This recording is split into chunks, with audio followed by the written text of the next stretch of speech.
Welcome back to the Bentonville Beacon podcast, where we're sharing stories and advice from the leaders behind the meteoric rise of Bentonville, one of the fastest growing and most dynamic cities in the United States, nestled in the Ozark Mountains of northwest Arkansas in America's heartland. Hey, I'm your host, James Bell, and I am thrilled to share the studio today with Kourtney Barrett.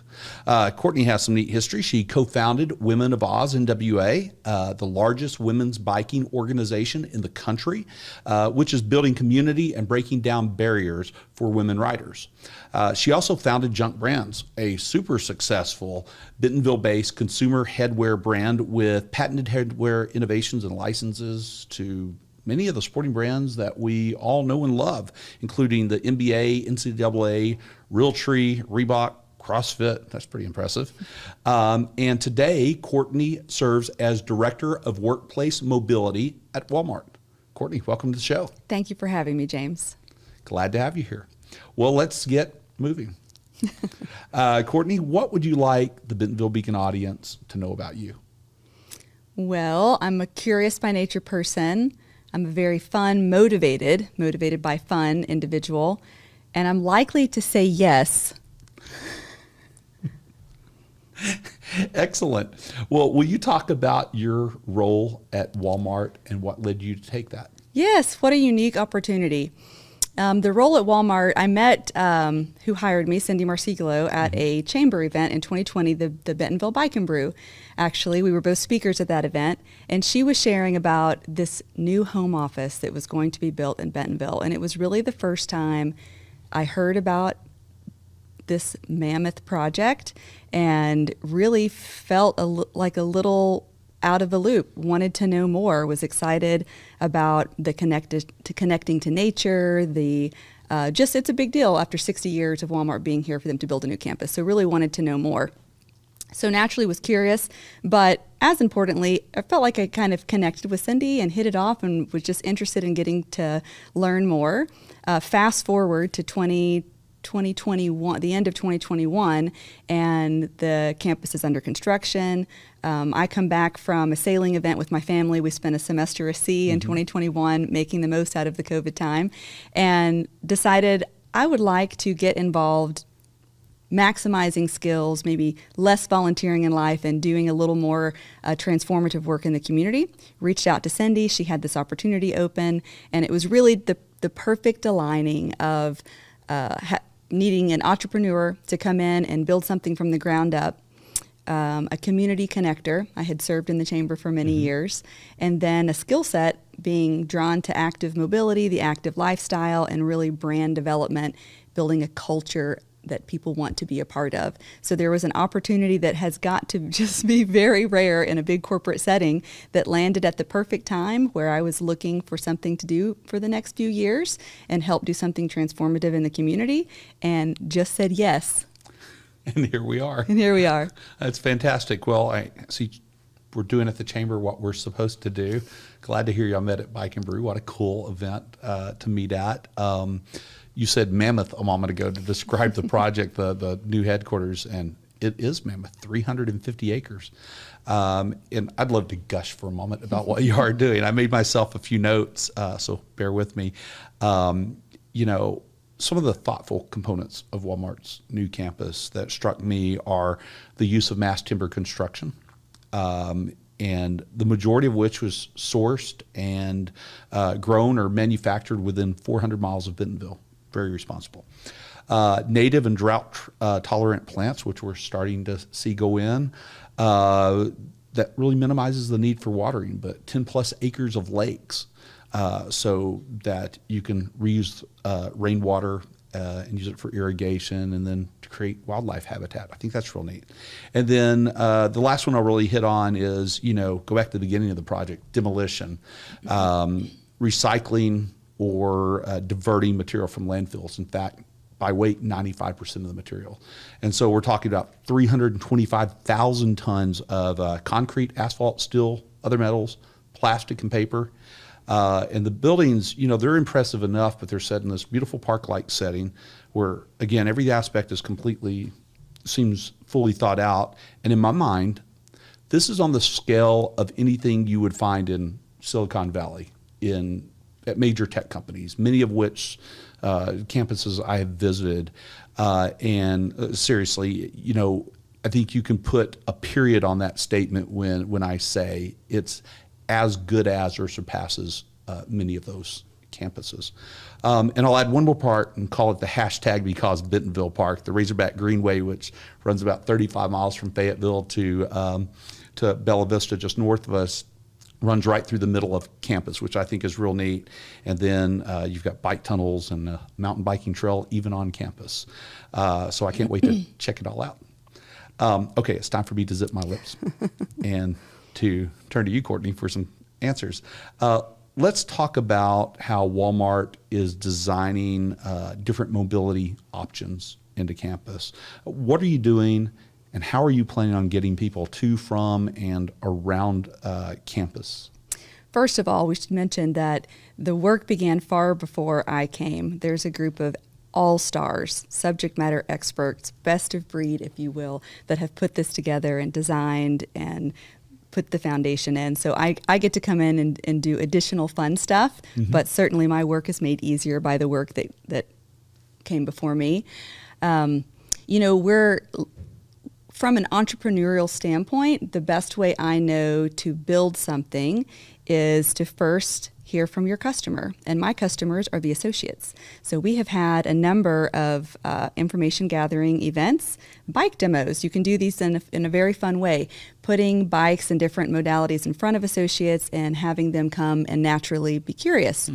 How does this work? How do I ride it? Where can I ride it? Do I have a safe route? What am I going to wear? All of these questions begin to present basically your strategy. What are you about to solve for? It's these barriers. So over the first 6 months of being at Walmart, I gathered a lot of information, talked to hundreds of associates, and really began to strategize what are the barriers and how do we need to break those down, and are in the planning phase now of addressing each of those. So good old customer discovery and design thinking. Same tools, new problem. Absolutely. You know, you mentioned bike. What percentage of employees have y'all thought about getting to bike to work? And also, how does that compare with maybe what other businesses are doing? Yeah, so Walmart has shared we have an aspirational goal of nothing less than 10% of home office-based associates commuting via alternate mobility, hopefully by the time the new campus opens around 2025. Now, alternate mobility is a lot of things. That is really anything outside of single occupancy driving. So a carpool group, a walking group, ride a bike, ride a scooter, one wheel, longboard. There's a lot of different ways, a lot of fun ways to get out. I'm particularly interested in encouraging community and residents to move their body. I think movement is good for us, and so I like active mobility. That's cool. I can't wait to see somebody also ride an electric unicycle. You can be the first. To campus. It will not be me. Those things go like 50 miles an hour. It's kind of crazy.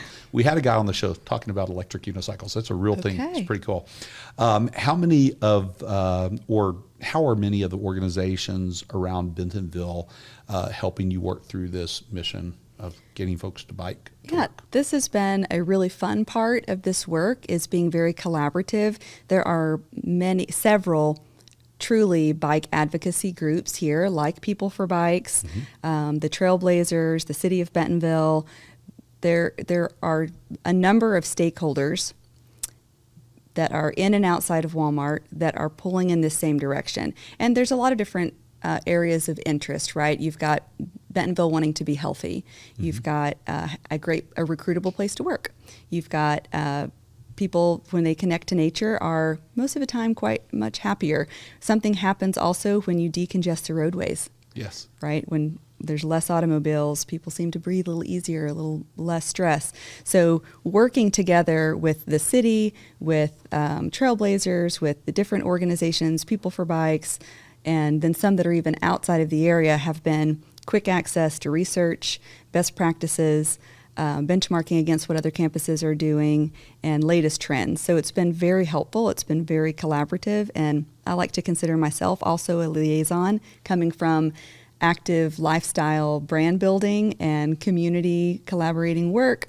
and helping build Women of Oz, there's a lot of synergies there and a lot of experience where it's kind of tools you already had in your tool belt and can just bring those conversations in to produce the best result when you've got different inputs outside of just yourself. So it's been wonderful working with these many organizations and using that skill towards the home office campus. That's cool. I mean, there are so many of those organizations in town to help out, and everybody seems all in.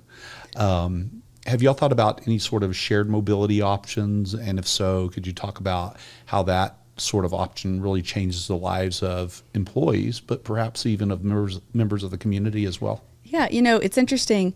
Definitely, we are looking into all the different options for how to address those barriers, and certainly having access to bikes and access to shared mobility is one of them.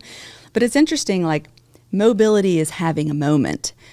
You look back at these major innovations, even before our lifetime, the wheel, the electricity, and time goes on, those innovations are adopted, but then at a certain time period in life, somewhere on this life cycle, technology comes in and elevates that, and it focuses in. And you've seen it with cell phones, right? You think about the way you and I grew up with phones. You've seen it with light bulbs. Look at LEDs today.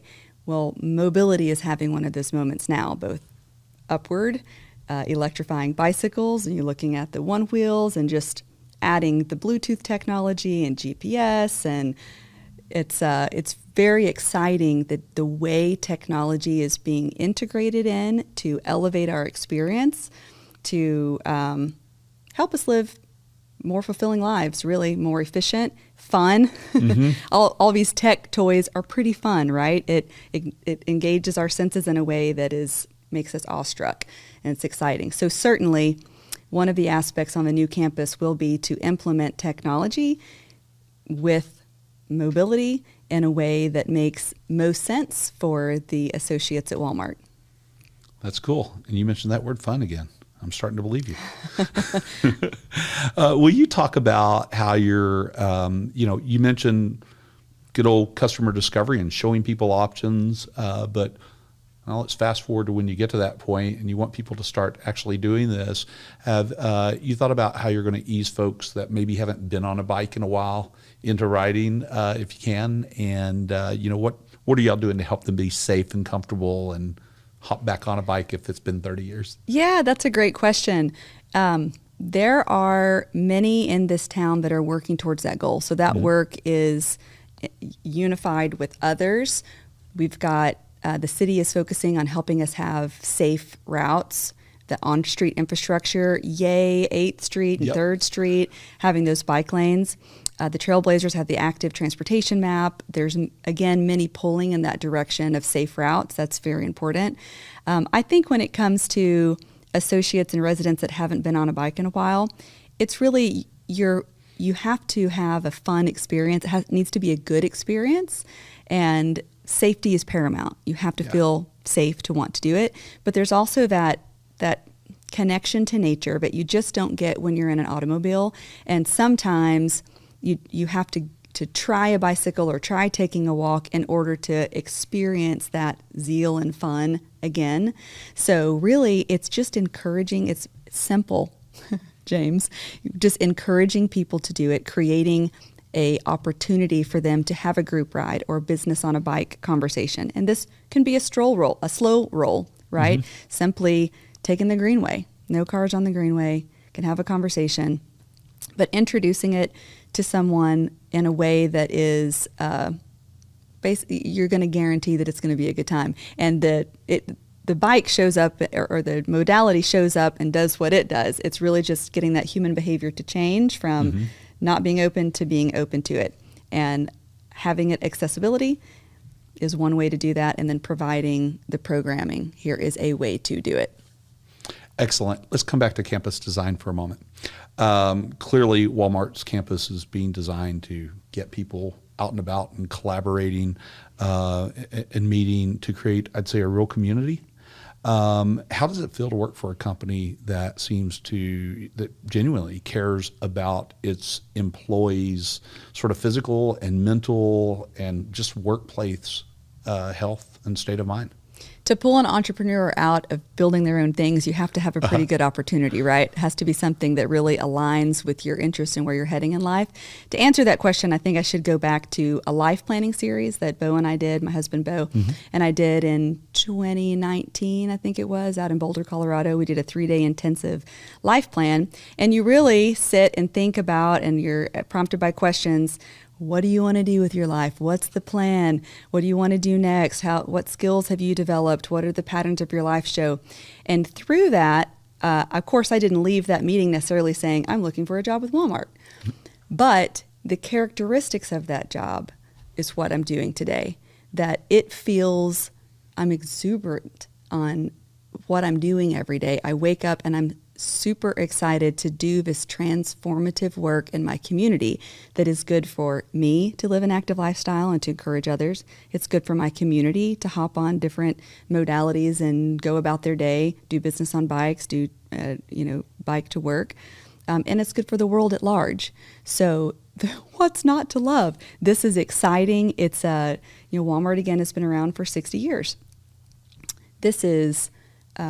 This campus is a game changer, and it is an example to the rest of the world on how to have an environment that is a winning work environment for the associates, and just what happens when you provide outdoor spaces for associates to work in and to connect with others and promote moving meetings and moving during the day.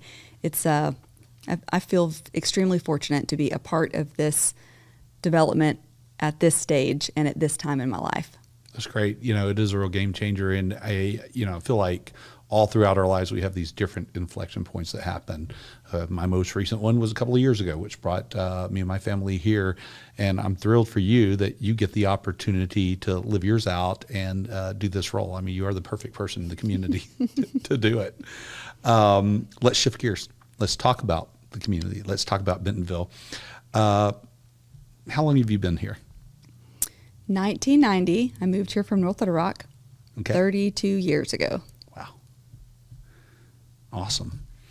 That is pretty close to the time when I left Arkansas and was never coming back. Don't ever say that. That will draw you back.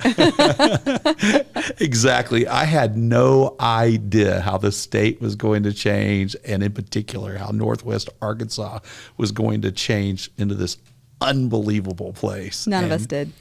Here we are. In the time that you've been here, since 1990, or maybe even just the last 15 years, how has Bentonville changed, and where do you see it going in the future? That's a big question. So Bentonville in 1990 had about 10,000 people. The street I grew up on, J Street, was a dirt road.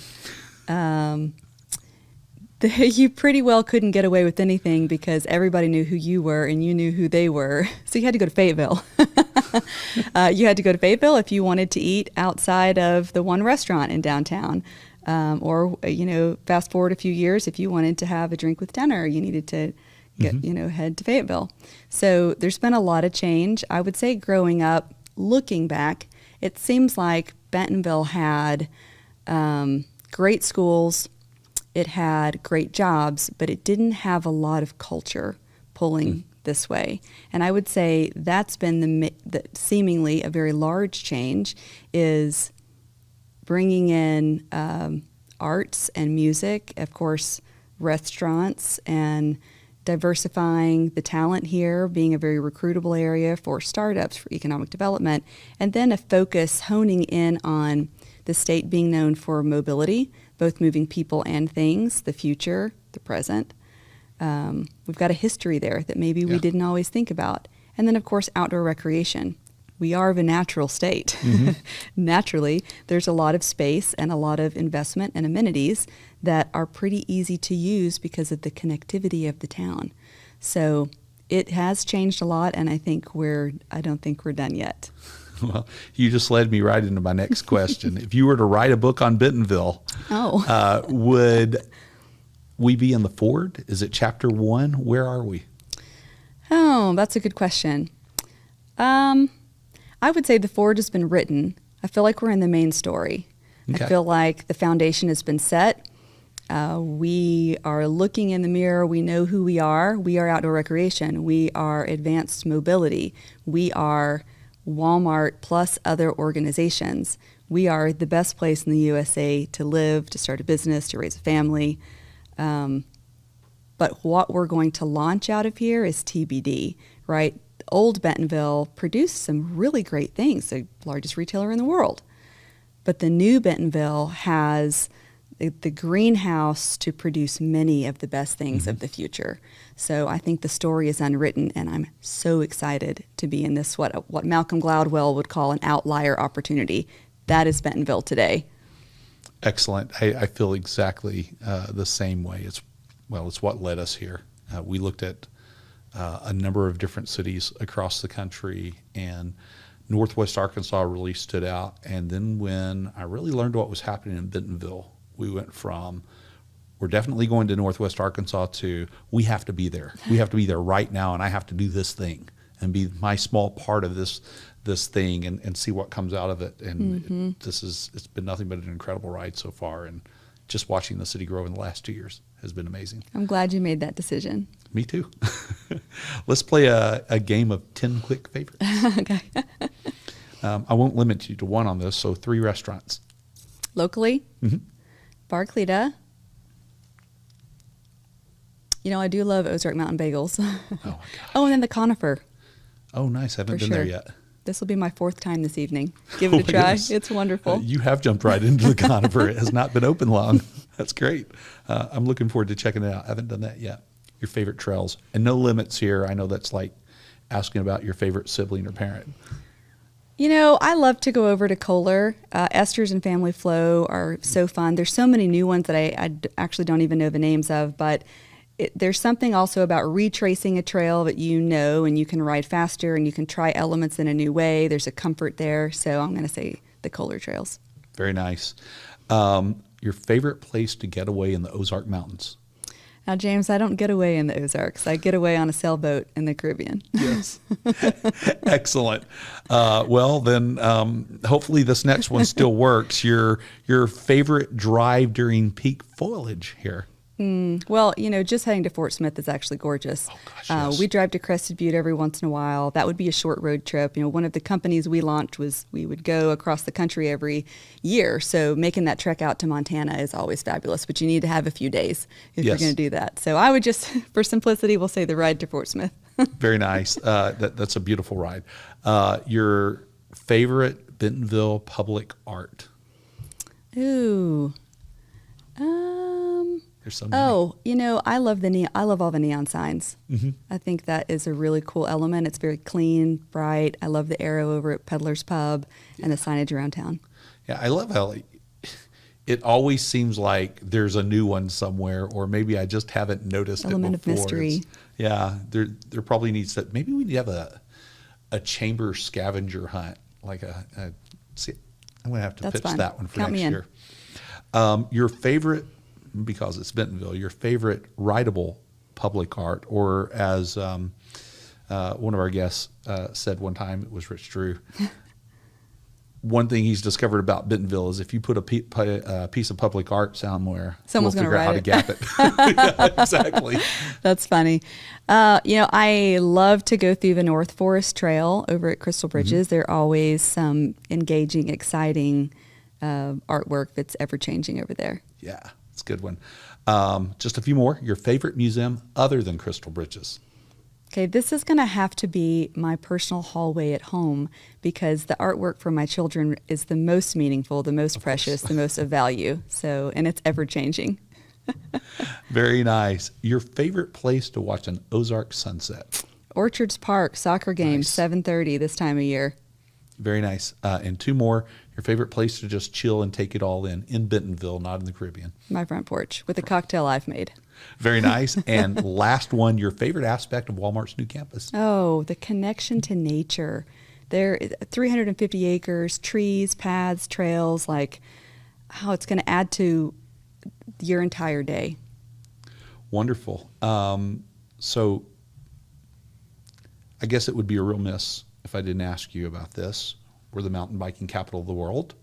And I know you'll have your take on what it means to you, whether it's accessibility or anything else, but what does that actually mean to you? Being the mountain bike capital of the world? Mm-hmm. For me as a woman, it would seem intimidating if Women of OZ did not exist.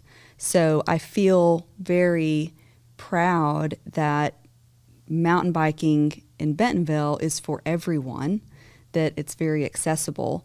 I think if you just remove the word mountain for a minute and say biking, the bike is a tool. It can be a tool for your business. It can be a tool to do business. It can be a tool to exercise. It can be a tool, can be an art piece. It is the past and the future. Like the bike just represents evolution, change, and Bentonville is in the midst of that. So I think just being the mountain biking capital of the world is a because Bentonville moment. It is, it's something that brings out a lot of pride in me, not because I'm a hardcore mountain biker. I am not. I just happen to do what there is to do here, and that is mountain biking and enjoying the outdoors and using the bike as a tool. It got me a job. Nice. Yes, and it got you a job. And that might even be the answer to this next question. Tell me a story. And the story is, in fact, a hashtag because Bentonville story, a moment or something that maybe could only happen here, or at least speaks to the uniqueness or the essence of Bentonville. So just last week, I did an early morning photo shoot with the team at Walmart, and I've met some amazingly smart, talented people. And I have a tech background, and so I'm always interested in what draws other technology people to this area. And two of the guys that were in this photo shoot were here for tech jobs. And they are hardcore riders. One of them had ridden 1,000 miles in September. Wow. Another had ridden their bike every single day this year so far. And I'm thinking, wow, like how unique that you are here.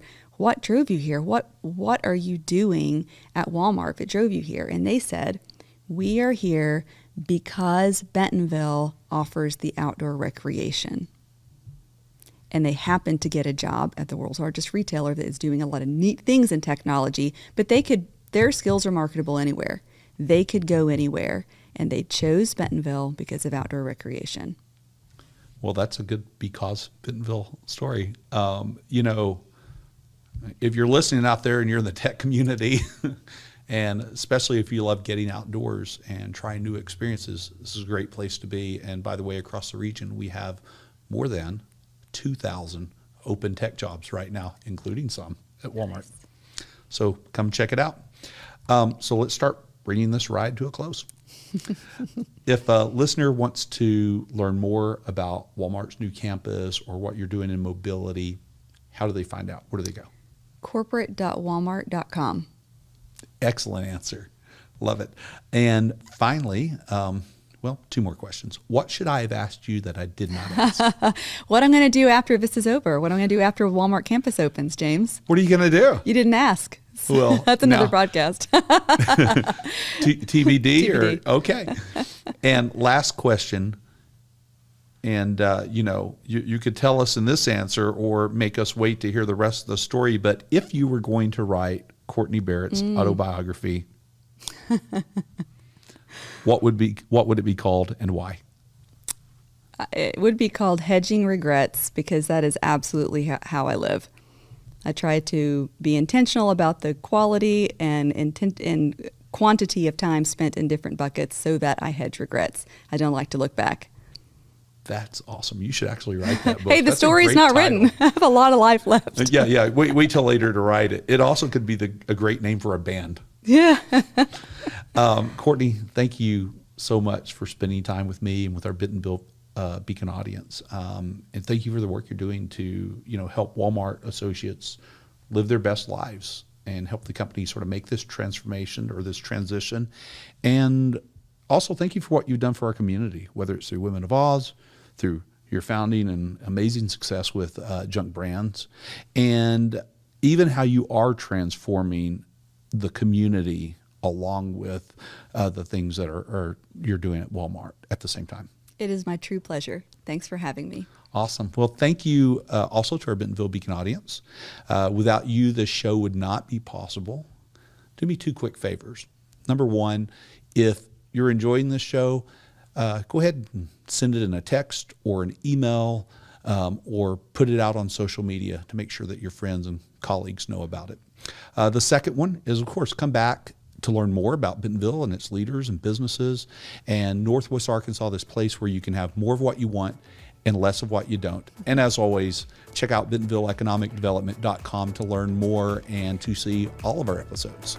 See you next time.